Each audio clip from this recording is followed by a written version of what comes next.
Hi అండి, welcome back to my channel Padmaja's kitchen. ఈరోజు carrot, beetroot, క్యాప్సికమ్లతో fry ఎలా చేయాలో చూద్దాం రండి. ఈ ఫ్రై చాలా సింపుల్గా చేసుకోవచ్చండి. ఇది డైరెక్ట్ రైస్లో కానీ లేదా పప్పుచారు, రసం, పప్పు కూరలకు సైడ్ డిష్గా కూడా చాలా రుచిగా ఉంటుందండి. ఇప్పుడు దీని ప్రాసెస్ ఎలాగో చూద్దామా. ముందుగా బీట్రూట్, క్యారెట్, క్యాప్సికమ్, ఆనియన్స్ని చిన్న ముక్కలుగా కట్ చేసి పక్కన పెట్టుకోండి. ఇప్పుడు స్టవ్ పై ప్యాన్ పెట్టుకుని దానిలో 2 గిన్నెల ఆయిల్ వేసుకోండి. ఆయిల్ వేడెక్కిన తర్వాత నూనెలో 1 స్పూన్ పచ్చిశనగపప్పు, హాఫ్ స్పూన్ ఆవాలు, హాఫ్ స్పూన్ జీలకర్ర వేసి వాటిని కలుపుతూ వేయించండి. తాలింపు గింజలు కొంచెం వేగిన తర్వాత దానిలో 4 వెల్లుల్లి రెబ్బలను క్రష్ చేసి వేసుకోండి. ఇవన్నీ కలుపుతూ వేయించండి. తర్వాత దానిలో ఒక పెద్ద ఆనియన్ని కట్ చేసిన ముక్కలు వేసుకుని కలుపుతూ వేయించండి. ఉల్లిపాయలు కొంచెం వేగిన తర్వాత దానిలో కొంచెం కరివేపాకు వేసి వేయించండి.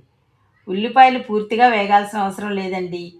ఇలా వేగిన తర్వాత ముందుగా కట్ చేసుకున్న క్యారెట్ ముక్కలు, బీట్రూట్ ముక్కలు వేసుకుని ఆయిల్లో అంతా కలిసేటట్టు కలపండి.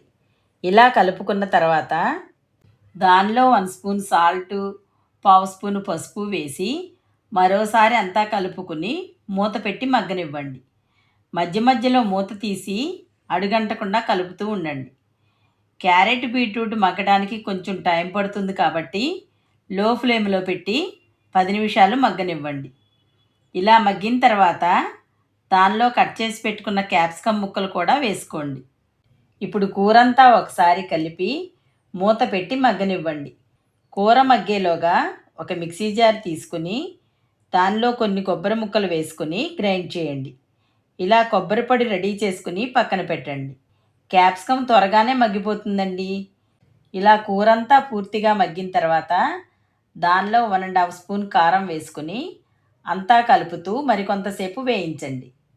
ఇప్పుడు ముందుగా మనం పొడి చేసి పెట్టుకున్న కొబ్బరి పొడిని వేసుకుని కొబ్బరి పొడి కూడా ఫ్రైలో కొంచెం వేగే వరకు 2 నిమిషాలు కలుపుతూ వేయించండి.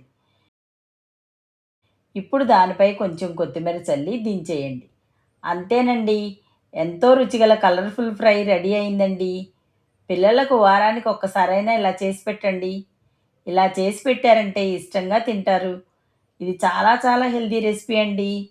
చాలా రుచిగా కూడా ఉంటుంది. ఇప్పటి వరకు ట్రై చేయని వాళ్ళు తప్పకుండా ట్రై చేసి మీకు ఎలా వచ్చిందో కామెంట్ చేయండి. మా వీడియో మీకు నచ్చినట్లయితే లైక్ చేయండి, షేర్ చేయండి, సబ్స్క్రైబ్ చేయండి. Thanks for watching.